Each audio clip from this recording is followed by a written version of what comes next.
গোটা কোরআন শরীফটা তালাশ করে দেখো, সমস্ত কোরআনে শুধুমাত্র নবীর শান। এখন বলবেন হুজুর কিভাবে বুঝলেন নবীর শান? এই জন্য বুঝেছি, নবী মক্কায় কোরআন, জিব্রাইল কোরআন নিয়ে আসছে মক্কায়। জোরে কন্যা সুবহানাল্লাহ। আমার নবী মদিনায় কোরআন নিয়ে গেছে মদিনায়। আমার নবী ঘুমে কোরআন নাজিল হয়েছে ঘুমে। আমার নবী গারে সুরে, আমার নবী গারে হেরা, কোরআন জিব্রাইল নিয়ে আসছে গারে হেরা। আল্লাহ বলেন, ও জিব্রাইল, আমার নবী যেথায় তুমি কোরআন নিয়ে যাবে সেথায়। এই জন্যই তো আল্লাহ রাব্বুল আলামিন নবীর শান মান বর্ণনা করতে গিয়ে এমন ভাবে বলেছেন, ওয়া রাফা'না লাকা যিকরাক। আমি আল্লাহ রাব্বুল আলামিন আপনার সম্মানকে বাড়িয়ে দিয়েছি। আমি আল্লাহ রাব্বুল আলামিন আপনার সম্মানকে বাড়িয়ে দিয়েছি, বুলন্দ করে দিয়েছি।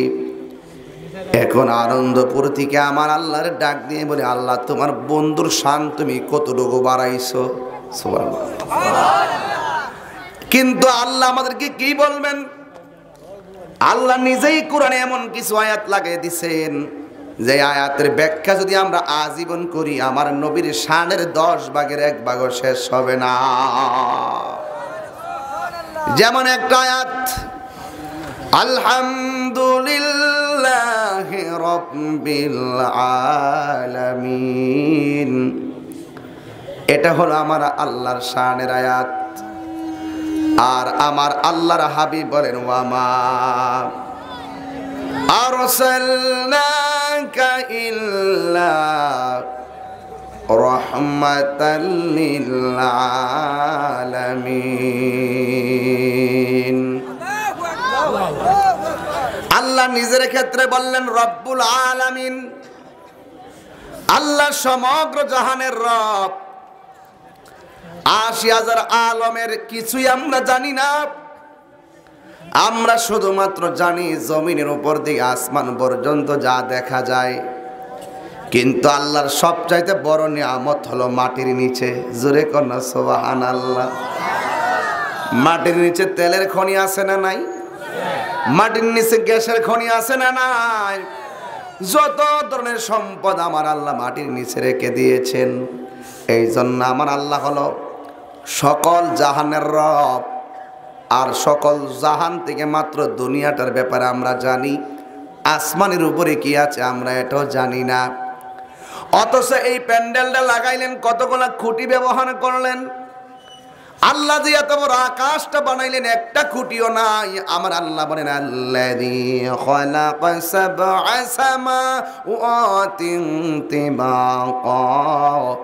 আল্লাহ হলো তিনি যিনি গোটা আসমানটারে স্তরে স্তরে বানাইছেন, তপকায় তপকায় বানাইছেন। একটা আসমান থেকে আরেকটা আসমানে যাইতে ৫০০ বছর রাস্তা। ওই খুঁটিহীন নীলাকাশ ভুবন মাঝে তুমি কুদরতি ইশারায় রেখেছ। ও গো আল্লাহ, শুকর তোমার, আমারে যে মুসলিম করেছ। ও গো আল্লাহ, শুকর তোমার, আমারে যে মুসলিম করেছ। সুবহানাল্লাহ। আল্লাহ যদি চাইতো আমাদেরকে হিন্দুর করে দিলে কিছুই করার ছিল না, খ্রিস্টানের করে দিলে কিছুই করার ছিল না, বৌদ্ধের করে দিলে কিছুই করার ছিল না। আমার আল্লাহ যে আমরা কত ভালোবাসে বোঝাই যায়। আমরা মুসলমানের ঘরের মুসলমান। এই জন্য যুবক, আল্লাহ রাব্বুল আলামিন বলেন, আমি আল্লাহ সমগ্র জাহানের রব। আল্লাহ জাহান সম্পর্কে কতটুকু জাহান আমরা তো জানি না গো আল্লাহ। এটা জানাও সম্ভব না। 7 সমুদ্র 13 নদীর পানি যদি কালি বানাও, সব গাছপালা যদি কলম বানাও, এই শান লেখা শেষ হবে না গো। তাইলে দেখেন আমার আল্লাহ যেমন রব্বুল আলামিন, আমার নবীর আল্লাহ বানায় রহমাতাল লিল আলামিন। তাহলে আমার নবীর রহমতটা কতটুকু বিস্তৃত, এটা আমরা বোঝার মতন মেমোরি নাই। তোর মতন পচা ব্রেন দিয়া নবীর শান খুঁজা পাবি না। কয়েকটা কিতাব পইরা, কয়েকটা দলিলা দিল্লা পইরাই নবীর শানের বিরুদ্ধে কলম ধরো। তুমি জানো কয়টা বলবা কয়টা? সাবধান বলে দিলাম, তাহির বিরুদ্ধে কথা বলো কোনো অসুবিধা নাই। নবীর বিরুদ্ধে কথা বললে তোমার জায়গা বাংলাদেশে নাই। ঠিক কিনা বলেন? পৃথিবীতে কেউ নবীর বিরুদ্ধে কথা বলে টিকতে পারে নাই। পৃথিবীতে কেউ কোরআনের বিরুদ্ধে অবস্থান নিয়ে টিকতে পারে নাই। পৃথিবীতে কোন মানুষ ইসলামের বিরুদ্ধে কথা বলে টিকতে পারে নাই, টিকতে পারবে না। এই জন্য আমার আল্লাহ নবীর শান বাড়াইছে। তুমি মনে কইরো না নবীর শান নিয়ে আলোচনা করলে নবীর সম্মান বুঝে আরো বাড়ে। না না না, আরো বাড়ে না, বরং নবীর সম্মান কতটুকু আছে আমার আল্লাহ জানে। যুবকের দল, আমার নবী আপনার নবীর সম্মান নিয়ে আলোচনা করলে নবী যেখানে ছিল সেখানে আছে, কিন্তু নবীর সম্মান নিয়ে আলোচনা করলে তোমারে আল্লাহ জিরো থেকে হিরো বানাইয়া দিবে। আর নবীর বিরুদ্ধে কথা বললে মনে কইরো না নবীর কোনোভাবে দইরা ছুটু বানায় ভালাইবা। এক বেচার নবীর মুখে দুর্গন্ধ করত, কি মুখ দিয়ে আসে কেমনি? বেত্তবিজ গুলার মুখ দিয়ে আসে কিভাবে? বিয়াদব গুলো, পরে বাটফারের দল মুখ দিয়ে আসে কিভাবে? আমার নবীর জিম থুতু মুবারক থেকে মেশকে আম্বরের গ্রান বের হতো। সাহাবায়ে কেরাম বলতেন, ইয়া রাসূলুল্লাহ, ওযু করার সময় আপনি আমাদেরকে থুতু মুবারক দেন। ওই থুতু মুবারক সাহাবার হাতে নিয়ে চেহারার মধ্যে মালিশ করতো। সাহাবার রাস্তা দিয়ে হাঁটলে মেশকে আম্বরের গ্রান বের হয়ে যেত। আর নবীর মুখ থেকে দুর্গন্ধ বেরোতো, হের মুখ থেকে সুগন্ধ বেরো। তোর বউর কাছে যায় কবে থুক্কু চ্যাপটা খাও সান্দি, বউ কবে ছি ছি ছি, কি বলো তোমার থুতু আমি খাবো? এত পাগল কি আমি হয়েছি? দরকার সংসার ছেড়ে দিব। আর নবীর থুতু মুবারক খাওয়ার জন্য সাহাবায়ে কেরাম এইভাবে দাঁড়ায় থাকতো। আরে নবীর থুতু মুবারক এই জায়গায় লাগাই দিয়া কাটা হাত লাগাই দিছে, হাত জোড়া লেগে গেছে। আরে নবীর থুতু মুবারক দিয়ে আবু বকরের পায়ের মধ্যে ছাপ দংশন করেছে, রাসূল থুতু মুবারক লাগাইছে, দংশনের বিষ ভালো হয়ে গেছে। আর তুমি বলে রাসূলের মুখ থেকে দুর্গন্ধ বের হয়। আপনার কাছে কেমন লাগে জানি না, আর কিরে জানেন আপনারা আমার মতো হইতে পারেন না। বিয়াদব গুলো কেমনে বলে, আরে আমার বাপ থেকে তো নবী সম্মান পাওয়ার যোগ্য, আমার মায়ের চাইতে নবী সম্মান পাওয়ার যোগ্য, আমার সন্তান থেকে নবী সম্মান পাওয়ার যোগ্য, ওয়ান্নাসি আজমাইন সমস্ত মানুষের চাইতে রাসূল সম্মান পাওয়ার যোগ্য। তার বিরুদ্ধে অবস্থান নিলে কাউকে ছাড় দেওয়া হবে না। আমাকে বলছেন শানের সালাত নিয়ে কথা বলার জন্য। হ্যাঁ তাই তো বলছি, এটাই শানের সালাত। রাসূল যা বলেছেন তাই তোমাকে করতে হবে। আর যদি আপনি রাসূল বলেন না এমন কথা আপনি বলেন, মান কাযাবা আলাইয়া মুতাআম্মিদান ফালিয়াতাবাওয়া মাকআদাহু মিনান নার। রাসূল যা বলেন না তা যদি তুমি বানিয়ে বলো, তাহলে তুমি যদি তোমার ঠিকানাটাকে জাহান্নামেই করে নিয়েছো। রাসূল বলেন সর্বে বরাত আছে, তুমি বলো নাই, তুমি বলো বেদাত। কি শুরু হয়েছে এগুলো দেশের ভিতরে? সাবধান, সবে বরাতের দিন মসজিদ কি বন্ধ না খোলা থাকবে? কিছু কিছু মসজিদ দেখবেন হ্যাঁ নড়ার সময় খোদার গজব করবো, হ্যাঁ তালা লাগাই দেখবেন বাড়িতে ঘুমাই দিচ্ছে। ওই দিন আন্দোলন করে মসজিদ খোলা রাখবেন। আল্লাহর ঘর খোলা থাকবে, এটা বাপ দাদার কাহার ঘর নয়। এই ঘর খোলা থাকবে, মসজিদ কার? এই মসজিদ খোলা থাকবে। খাইতে খেতে পেট আসে, বলতে বলতে মুখ আসে, বলি না বলে মনে করেন যে আমরা বোকা। বলা কেবল শুরু হয়েছে। তাহলে সবে বরাত থেকে ইবাদত চলবে। তবে বুখারী হিসেবে একটা হাদিস বলি,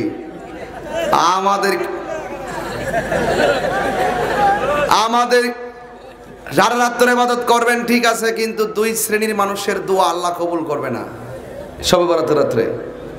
এক, যারা শিরক করে। কি করে? শিরক করা জুলমুন আযীম, সবচেয়ে বড় পাপ।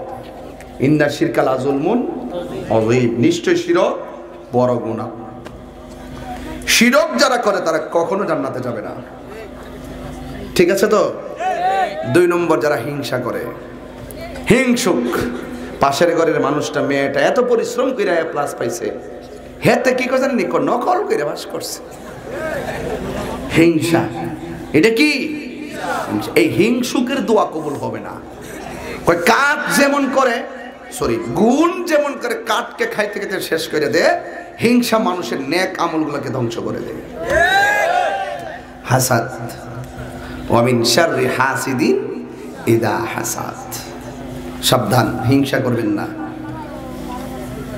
একবার সম্পদ আছে, কোন আল্লাহ তার আরো দাও। একটা মেয়ে পরীক্ষায় ভালো ছাত্রী, আল্লাহ তুমি তাকে আরো মেধা বাড়ায় দাও, ঠিক আছে তো? এইভাবে দোয়া করবেন, মানুষের জন্য দোয়া করবেন, হিংসা করবেন না। হিংসা করে মসজিদে যে সারা তাপ পাইলে কাম হইতো না। আঙ্গ দেশে দেখবেন, হক কথা তো কই তুইব, দেখবেন সবে বরাতের রাত্রে মসজিদের ভিতরে জায়গা নাই, বারান্দার জায়গা নাই, বাইরে জায়গা নাই, ফজরের নামাজের টাইমে এক কাতারও নাই।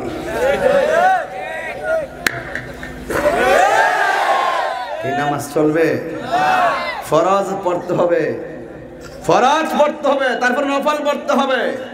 কাকে ফাঁকি দেন? মুসল্লিরে ফাঁকি দেওয়া সম্ভব, বান্দা আল্লাহকে ফাঁকি দেওয়া সম্ভব। এই জন্য রাত্রিবেলা যাবেন, আজকে এই সবে বরাতে ওয়াদা করবেন, জীবনে আর নামাজ ছাড়বো, বাস এই ওয়াদা করে মসজিদে ঢুকবেন, প্রতিদিন নামাজ পড়বেন ইনশাআল্লাহ। আর সবে বরাতে যেভাবে মসজিদে যে নামাজ পড়েন, ওয়াক্তের নামাজ যদি এইভাবে পড়তেন, তাহলে এই এলাকাতে আরো এই আনন্দপুরে আরো 10টা মসজিদে দরকার হইতো। এই জন্য যুবক ভাইরা আমার, আমি অনেক কথাই রাগের ছলে বলেছি, কারণ শেষ বেলা আপনাদেরকে আমি নাও পাইতে পারি, এই জন্য প্রথমেই কথাগুলো বলেছি। কিন্তু আপনারা জবান খুলে বলেন, আমার নবীর সম্মান বাড়িয়েছেন কে? এই জন্য আমার যুবক ভাইরা, আমার নবী আপনার নবীর শান নিয়ে আলোচনা করতে বলেছেন। এখন যদি আমি একটু গঠনমূলক আলোচনার দিকে ঢুকি, আমার আল্লাহ রাব্বুল আলামিন কোরআনের মধ্যে বলে দিয়েছেন, কুল ইন কুনতুম তুহিব্বুনাল্লাহা ফাত্তাবিউনি ইউহিব্বুকুমুল্লাহ ওয়া ইয়াগফির লাকুম যুনুবাকুম ওয়াল্লাহু গফুরুর রহিম।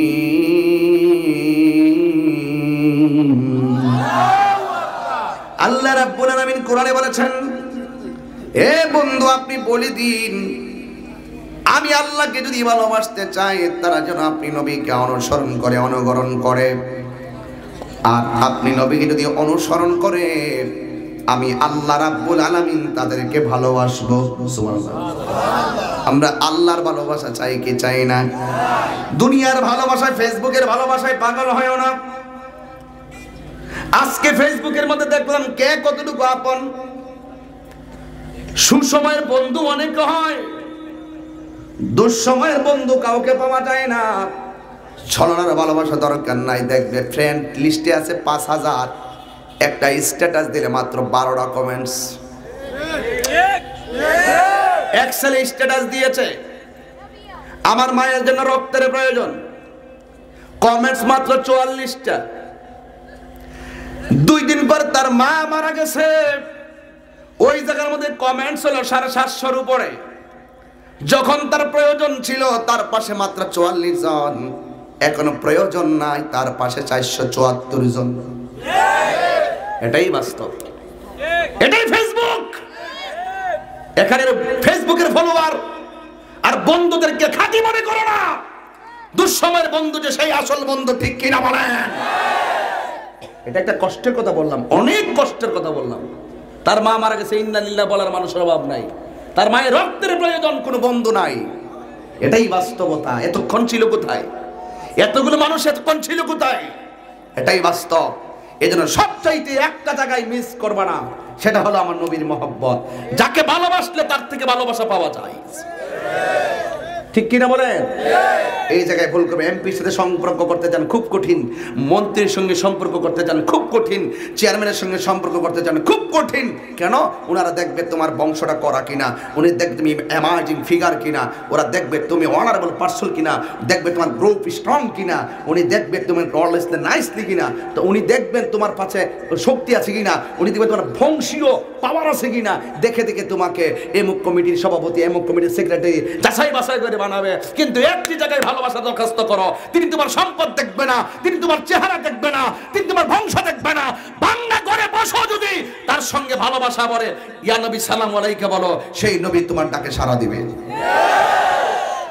এই জায়গায় প্রেম করলে কোনো সম্পদ লাগে না।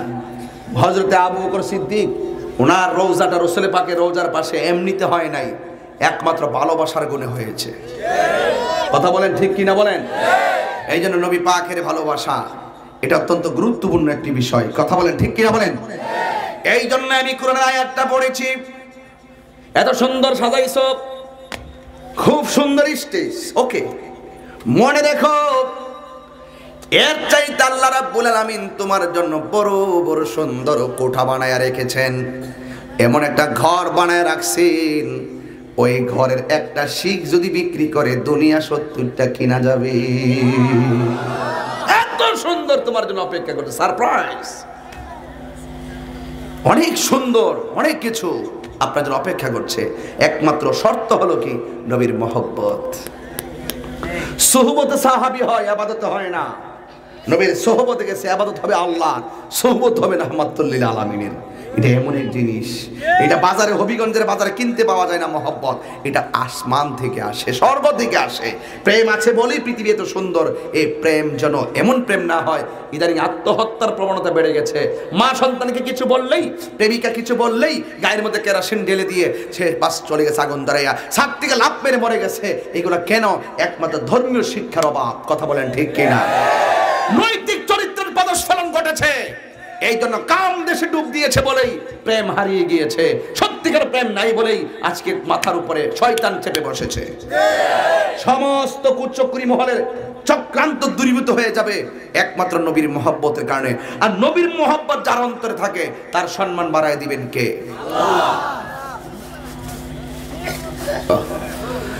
আল্লাহ। আপনার কি কষ্ট হইতেছে আমার কথা? আমি কিন্তু বেশি লম্বা করবো যে বিষয়টা এমন না, কিন্তু আমি যা বলবো কাটা কাটা কথা বলবো। এগুলো বোঝার জন্য বলছি। কোনো এক সময় হয়তো প্রথম এসে আধা ঘন্টা জিকির করছি, এগুলো সময় গেছে, ঠিক আছে, আপনারা পছন্দ করেছেন। এগুলো কোনো এক সময় ছিল, বাট এখন কিন্তু আমাদের কথাগুলো মনিটরিং হয়, সাবধানতার সাথে কথা বলতে হয়, সাবধানতার সাথে শুনতে হয়। কারণ আমাদের এই কথাগুলোকে কুট করার অনেক মানুষ আছে, বিভ্রান্ত করার জন্য। সেই সুযোগ আমরা আর দিচ্ছি না কাউকে। তবে একটি কথা মনে রাখবেন, ভালোবাসবো নবীকে, তা থেকে টাকা লাগবে? কথা কন না। কোনো লবিং লাগবে? কোনো মিডিয়া লাগবে? ভালোবাসলে কি পয়সা লাগে? কোথায় থেকে আসে? স্বর্গ থেকে আসে। মারহাবা বলেন। এই জন্য আল্লাহ বলছেন ভালোবাসলে কি হবে? আল্লাহ, আমরা তো একজন আরেকজনকে ভালোবাসলে, এই যে আমাকে ভালোবেসেছে, দাওয়াত দিয়েছে, ওরা মনে মাঝখানে শুনেছে মনে আমি আসতাম না, এরকম একটা কথা শুনছে না? এটা ফাও কথা শুনছিস তোরা? একটা ফাও একটা আলাপ করছি আন থেকে, আমি নাকি আইতাম না। ওটা তাহির মাহফিল মিস করে, এইটাকে তাহির মাহফিল মিস করে। ওখানে কমিটির মিস্টেক করছে একটা, তার সাথে জিদ দেখাইছি, একটা মিস্টেক ছিল, মিস্টেকটার কারণে আমরা কিন্তু আধা ঘন্টা দেরিও হয়েছে। তবে কিন্তু তাহিরি মাহফিল মিস করে। আসলে এটা আমার হৌরবাড়ি এলাকা, মানে শ্বশুরবাড়ি এলাকা আর কি। হবিগঞ্জ মাধবপুরে সাদা সিলেট তো আমার শ্বশুরবাড়ি এলাকা, ঠিক নেই? বিভাগটা যখন সিলেট পড়ে গেছে, মাশাআল্লাহ, একটা আধ্যাত্মিক রাজধানীতে আমার শ্বশুরবাড়ি সিলেট, বাবা শাহজালালের এলাকা, ঠিক কিনা গণ? এখানে মাহফিল মিস করলে চলবো? বিভ্রান্ত হয়েও না, মন শক্ত করো। আমি 2 ছুটি ওয়াদা করেছি। আজকে দেখেন একটা স্ট্যাটাস দিয়েছে আমি একটু আগে, আমার দাওয়াতি করে নাই, পোস্টার করে ফেলছে। অথচ ওই তারিখে আমার 3 মাহফিল, একটা দিনের বেলা হেলিকপ্টারে, রাত্রে হলে ইস্তেমার মাঠের পাশে টঙ্গী, এরপর হলো মগবাজার দরবার। 3 মাহফিল আমার অন্যদিকে, ওরা পোস্টার করে বসে রয়েছে আমি নাকি চিফ গেস্ট, অনারেবল পার্সন। আমি পরে ফেসবুকে লিখলাম, দাওয়াত না করে আমাকে পোস্টার করার দুঃখজনক। ঠিক আছে, কিছু মানুষ আছে এমনি তো পোস্টার করে বিভ্রান্ত করে মানুষকে, আমাদের ইজ্জত নিয়ে খেলামেলা করে। কথা বলেন ঠিক কিনা বলেন? এগুলো করবেন না, এগুলো উচিত নয়। কি ঠিক আছে আমার কথাগুলো? আপনারা হবিগঞ্জে যে মাহফিল করি, কোনো মাহফিলকে আমার মিস হয়েছে? যারা দাওয়াত করেছে সত্যিকার অর্থে, আমি ইনশাল্লাহ এসেছি, এটি বাস্তব। আর আসবো না কেন? ওয়াদার কি মূল্য আছে না? আমরা তো একদিন চলে যাব, তাই না? কিছু রেখে যাই যে মানুষ যেন বলে যে অন্তত ওকে তাহির হুজুর ওয়াদা মিস করে না। আসলে জবানটা সবচাইতে বড় সম্পদ। মান সালিমাল মুসলিমুনা মিন লিসানিহি ওয়া ইয়াদিহি, যার জবান ঠিক হাত ঠিক তার সব ঠিক। যেরকম ঠিক কি না? পরিষ্কার? আসেন, রাসূলকে ভালোবাসলে গুনাহ মাফ করে দিবেন কে? আল্লাহ। আমি এমন ভাবে তেলাওয়াতটা করব আর আপনারা এমন জোরে আল্লাহকে ডাক দিবেন যেন কবর আযাব মাফ হয়ে যায়। সবাইকে প্রস্তুত আছেন ইনশাআল্লাহ? وَيَغْفِرْ لَكُمْ ذُنُوبَكُمْ وَاللَّهُ غَفُورٌ رَحِيمٌ।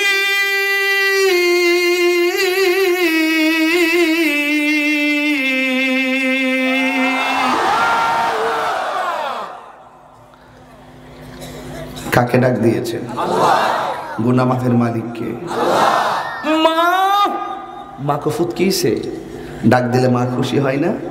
আল্লাহকে আল্লাহ ডাক দিলে আল্লাহ কয় আমি খুশি, আমার কাছে গুনাহ মাফ চা, তওবা কর, আমি খুশি।